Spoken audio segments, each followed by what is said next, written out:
ಎಲ್ಲರಿಗೂ ನಮಸ್ಕಾರ. ನಮ್ಮನೇಲಿ ನಾವಿವತ್ತು ಕರಿಬೇವಿನ ಸೊಪ್ಪು ಅಂದರೆ ಕರಿ ಲೀವ್ಸಿನ ಚಟ್ನಿ ಪುಡಿಯನ್ನು ಮಾಡ್ತಾಯಿದ್ದೀವಿ. ಊಟದಲ್ಲಿ, ತಿಂಡಿಯಲ್ಲಿ ಯಾವುದರಲ್ಲೇ ಪಾಪ ಈ ಕರಿಬೇವು ಸೊಪ್ಪು ಸಿಕ್ಕಿದ್ರೆ ಎಲ್ಲರೂ 90% ಆಫ್ ದ ಜನ ಸೈಡಿಗೆ ತೆಗೆದಿಟ್ಬಿಡ್ತಾರೆ ಹೊರತು ತಿನ್ನೋದೇ ಇಲ್ಲ. ನಾನು ಅಂದ್ಕೊಂಡೆ ಕರಿಬೇವು ಸೊಪ್ಪಲ್ಲಿ ಇಷ್ಟೊಂದು ನ್ಯೂಟ್ರಿಷನಲ್ ವ್ಯಾಲ್ಯೂ ಇದೆ. ಏನೇನಿದೆ?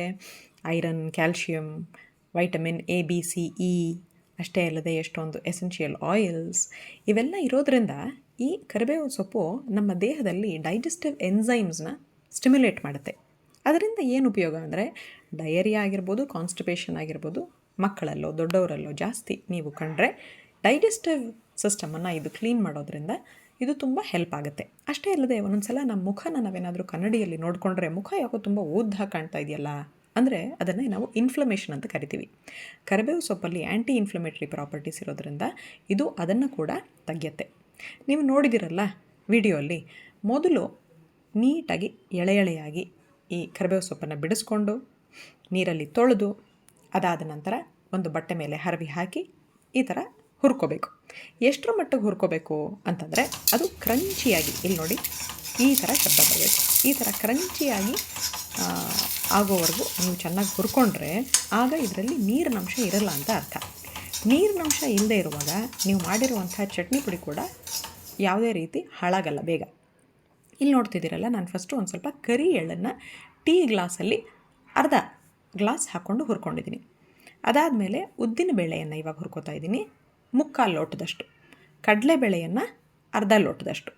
ಇದನ್ನು ಸಂಪಿಗೆ ಹೂವಿನ ಬಣ್ಣ ಬರೋವರೆಗೂ ಚೆನ್ನಾಗಿ ಹುರ್ಕೊಳ್ಳಿ. ಇದಿಷ್ಟನ್ನು ಹುರ್ಕೊಂಡಾದ ಮೇಲೆ ಉಪ್ಪು, ಖಾರಕ್ಕೆ ಬ್ಯಾಡಗೆ ಮೆಣಸಿನ್ಕಾಯಿ ಮತ್ತು ಹುಳಿಗೆ ಸ್ವಲ್ಪ ಹುಣಸೆ ಹಣ್ಣು ಇದನ್ನೆಲ್ಲ ಹಾಕ್ಕೊಳ್ಳಿ. ಸ್ವಲ್ಪ ಕೊಬ್ಬರಿಯನ್ನು ಮೊದಲೇ ನಾನು ಚೆನ್ನಾಗಿ ತುರಿದು ಬ್ಲೆಂಡರ್ಗೆ ಹಾಕಿ ಗ್ಯಾಸ್ ಸ್ಟವ್ ಆಫ್ ಮಾಡಿ ಆದಮೇಲೆ ಈ ಥರ ಸ್ವಲ್ಪ ಹೊತ್ತು ಅದರಲ್ಲಿ ಬಿಟ್ಟಿದ್ದೀನಿ. ನಿಧಾನವಾಗಿ ಎಲ್ಲವನ್ನೂ ಬ್ಲೆಂಡರ್ಗೆ ಹಾಕಿ ಹುಣಸೆ ಹಣ್ಣನ್ನು ಒಂದು ನಿಂಬೆ ಹಣ್ಣು ಗಾತ್ರದಷ್ಟು ಹಾಕಿದ್ರೆ ಸಾಕು. ನೋಡಿ ಹಾಕಿ. ಹುಣಸೆ ಹಣ್ಣಲ್ಲಿ ಒಂದೊಂದು ಸಲ ಆ ಬೀಜ ಇರುತ್ತಲ್ಲ, ಆ ಬೀಜ ಬ್ಲೆಂಡರ್ಗೆ ಬರದೇ ಇರೋ ಹಾಗೆ ಹಾಕಿ.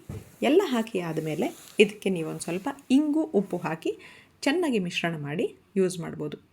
ನನಗೆ ಈಗಲೂ ನೆನಪಿದೆ, ನನ್ನ ಬಾಣಂತನದಲ್ಲಿ ನಮ್ಮಮ್ಮ ಇದನ್ನು ನನಗೆ ಮಾಡಿಕೊಟ್ಟಿದ್ರು.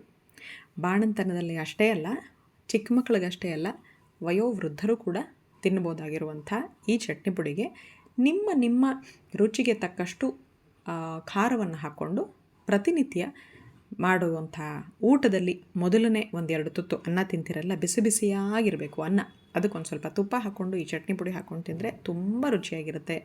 ಇಡ್ಲಿ ದೋಸೆ ಜೊತೆ ಕೂಡ ತಿನ್ಬೋದು. ಏನಪ್ಪ ನನ್ನ ಮಗ ಕರಿಬೇವಿನ ಸೊಪ್ಪು ತಿಂತಾನೇ ಇಲ್ಲ ಅಂತ ಅಂದ್ಕೊಂಡಿದ್ದೆ.